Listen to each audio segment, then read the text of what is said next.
Hello seafarers, welcome to my YouTube channel Sailor School. In this video, I will be discussing about grain code.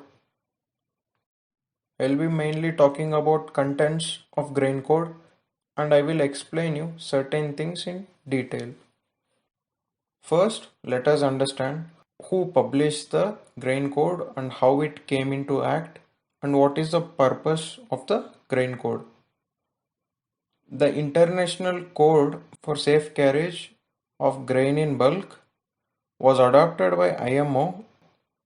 Grain code is made mandatory under SOLAS Chapter 6 since January 1st, 1994. The purpose of grain code is to provide an international standard for safe carriage of grain in bulk.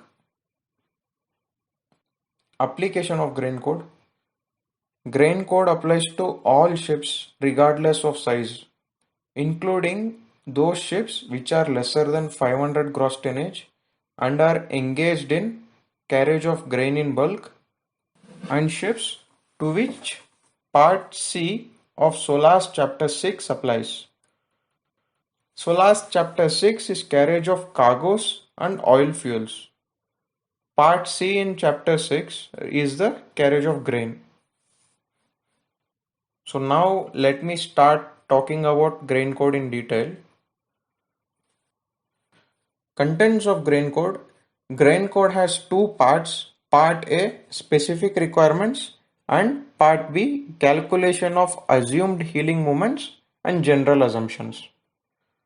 Part A has 18 sections, whereas Part B has 6 sections. Part A, specific requirements, includes application, definition, document of authorization, equivalence, exemption for certain voyages, information regarding ships' stability and grain loading, stability requirements for existing ships, optional stability requirements for ships without documents of authorization carrying partial cargoes of bulk grain, stowage of bulk grain, strength of grain fittings, divisions loaded on both sides, divisions loaded on one side only, saucers, bundling of bulk grain, overstowing arrangements, strapping or lashing, securing with wire mesh.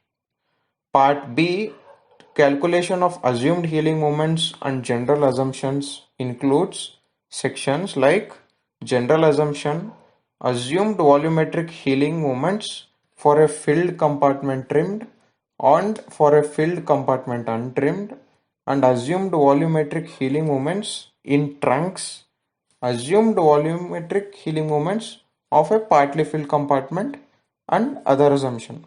So part B is basically about calculating the healing moments in a ship when the compartments are fully filled, partly filled, trimmed, untrimmed, and in trunks, and some basic other assumptions. So now I will be discussing each section of the grain code bit briefly for your better understanding. First, let us understand what do you mean by grain or the definition of grain.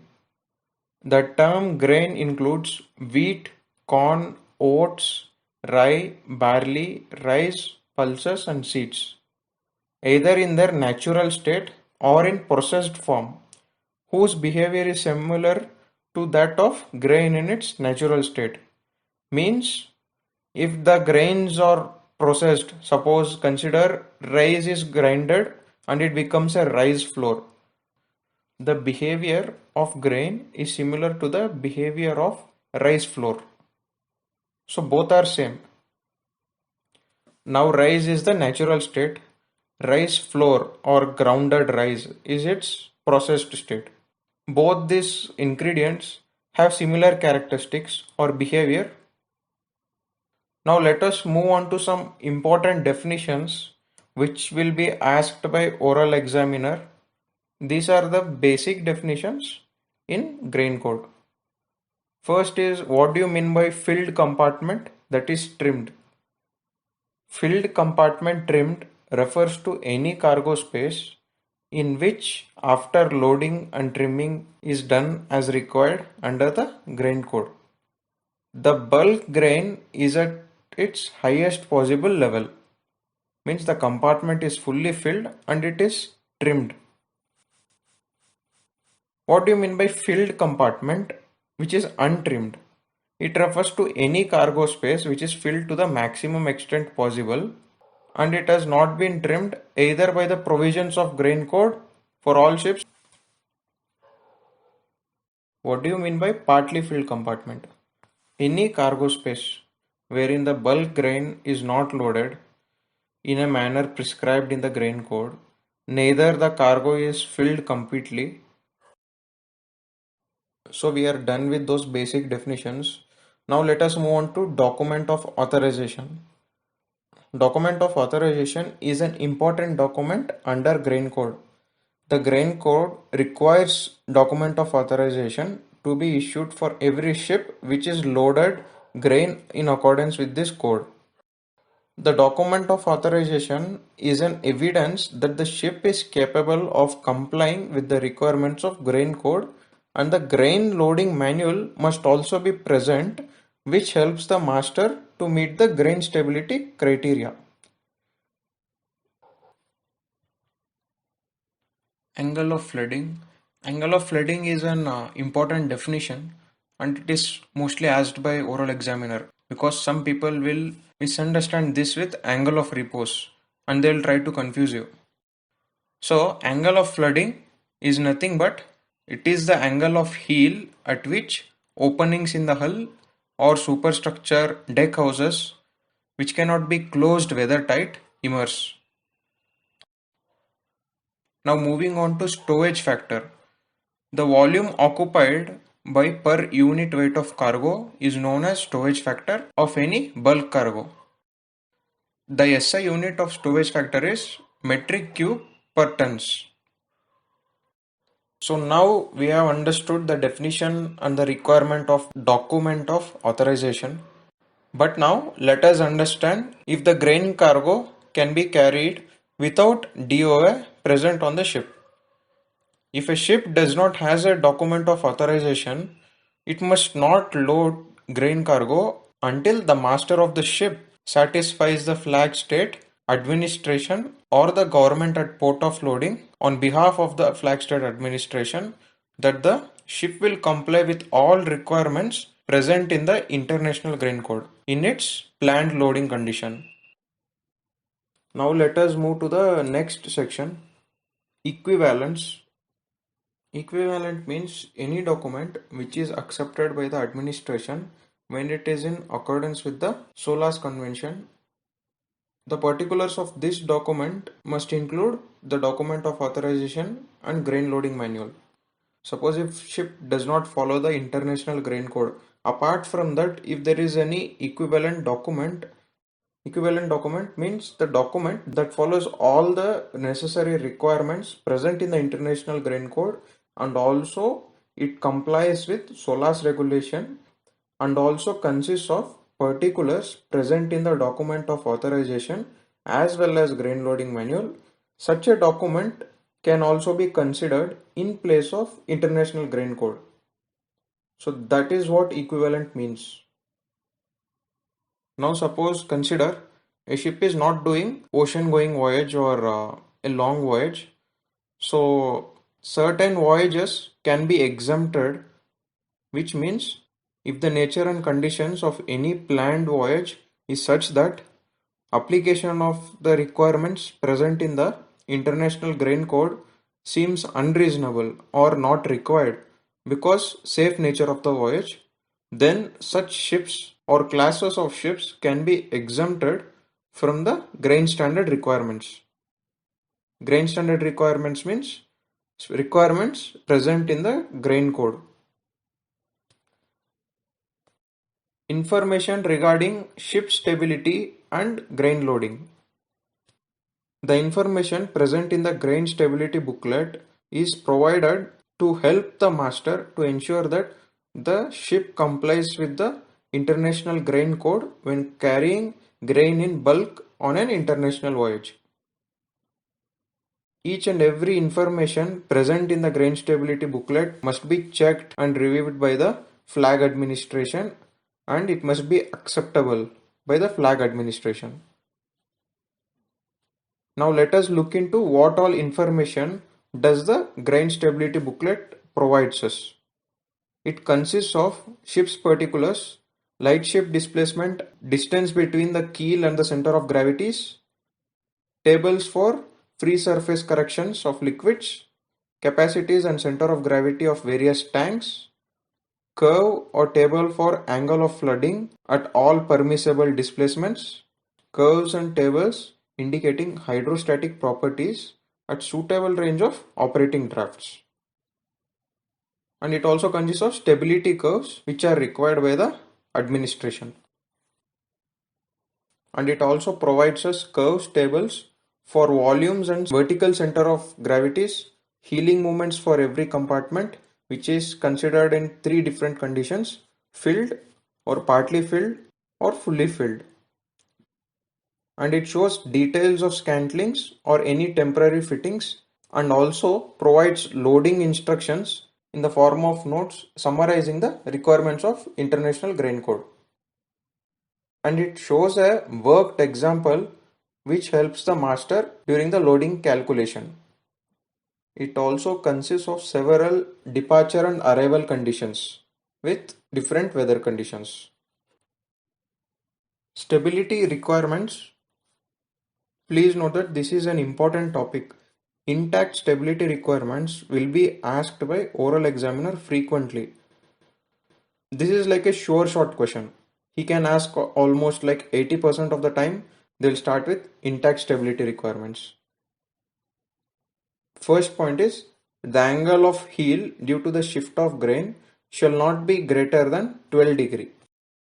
Second, in the statical stability diagram, the net or residual area between the heeling arm curve and the writing arm curve up to the angle of heel of maximum difference between the ordinates of the curves or 40 degree in angle of flooding, whichever is least, shall in all condition of loading be not be less than 0.075 meter radian. Frankly speaking, I did not understand this second point, but please look at this diagram. In this healing curve, you can notice the residual area. So this area must not be less than 0.075 meter radian. In this area means the shaded part of this diagram.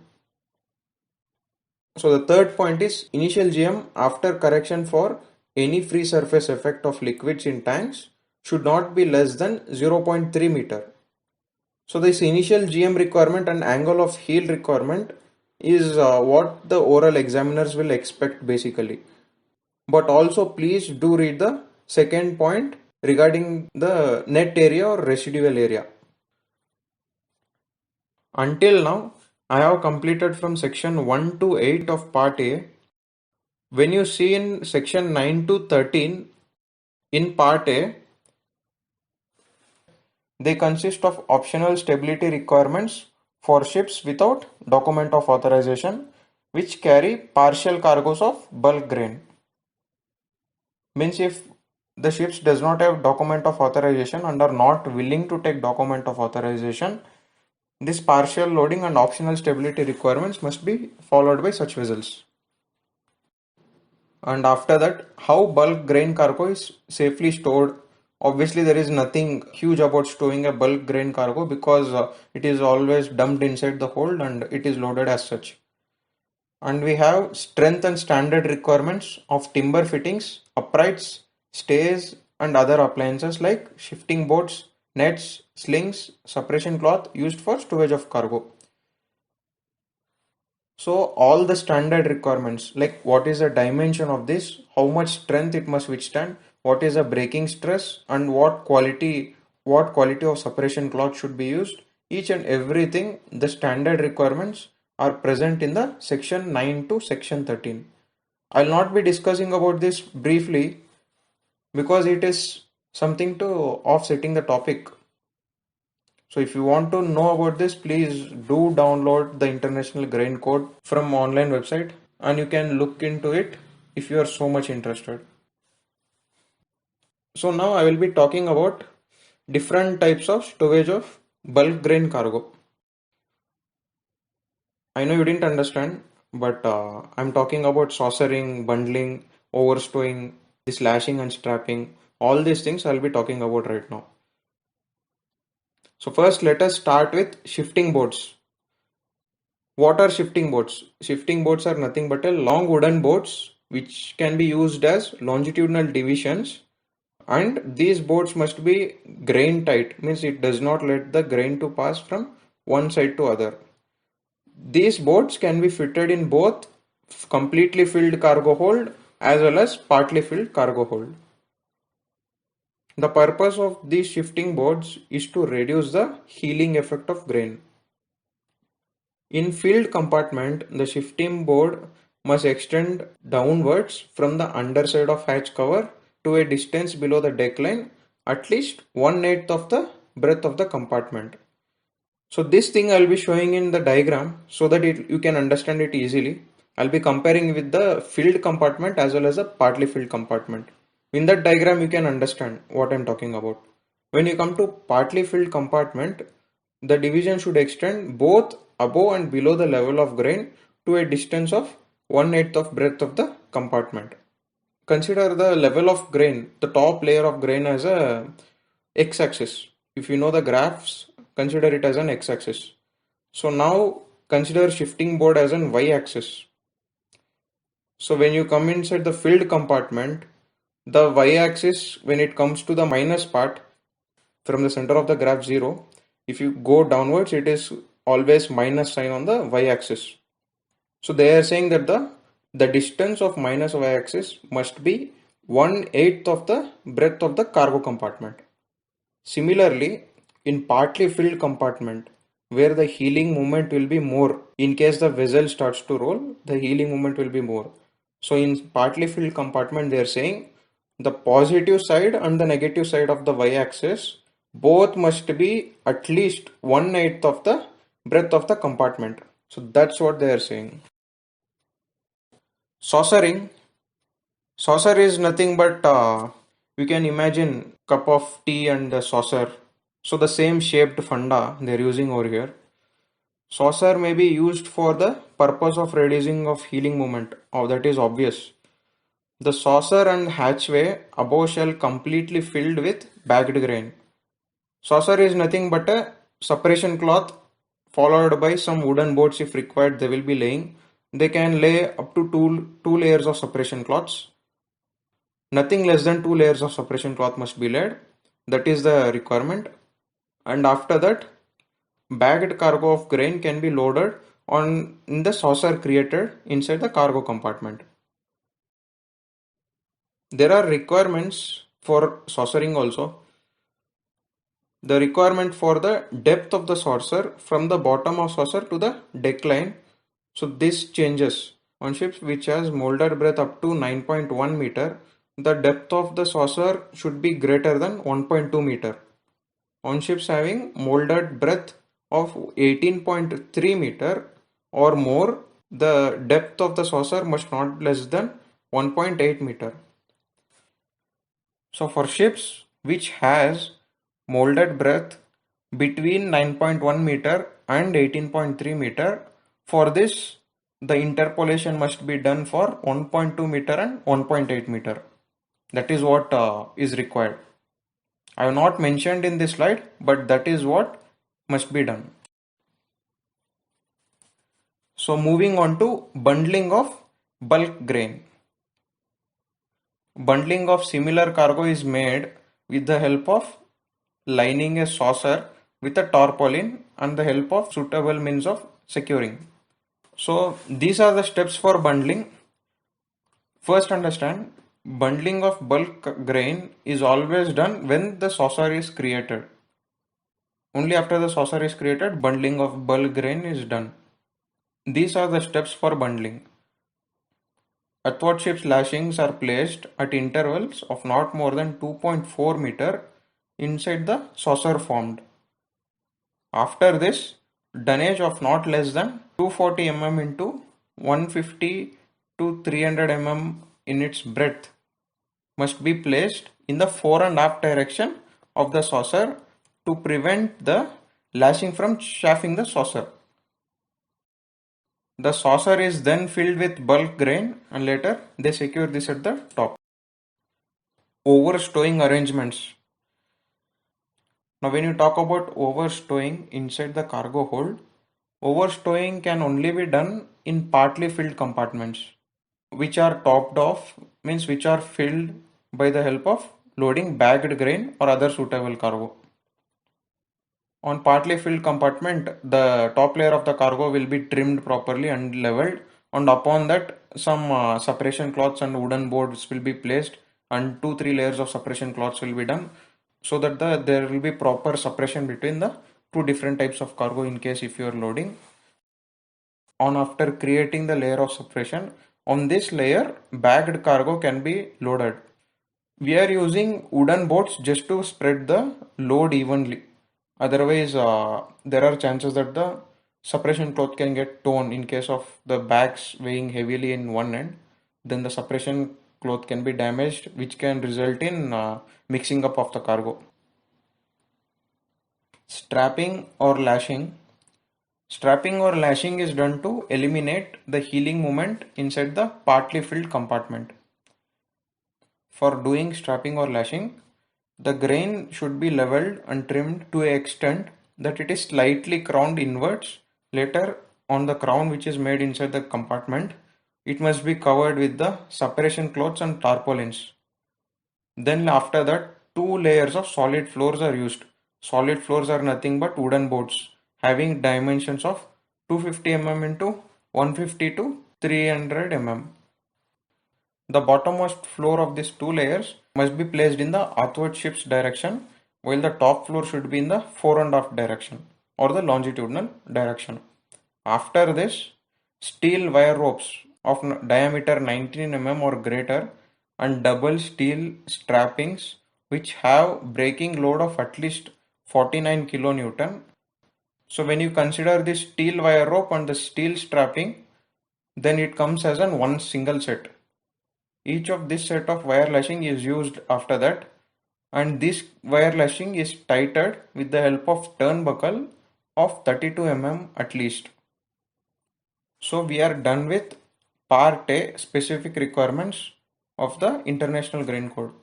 So this part A only explained about what are the requirements for storing a grain cargo inside the cargo hold. What are the basic requirements and standards required for the securing materials or devices such as lumber boards, wire lashings, everything used. What are the standard requirements for their braking strength, etc. So all these things we have seen. Now when you move to the part B of International Grain Code, it is about assumed heeling moment. Means everything in this part is an assumption. They will consider different situation, different damaged criteria, and they will assume in such damaged criteria or in such weather effect how the ship will heal, how much will it heal, or how much healing moment can be created by this kind of cargo inside the cargo hold. So that is what all this part B of International Grain Code is about. There are 6 sections.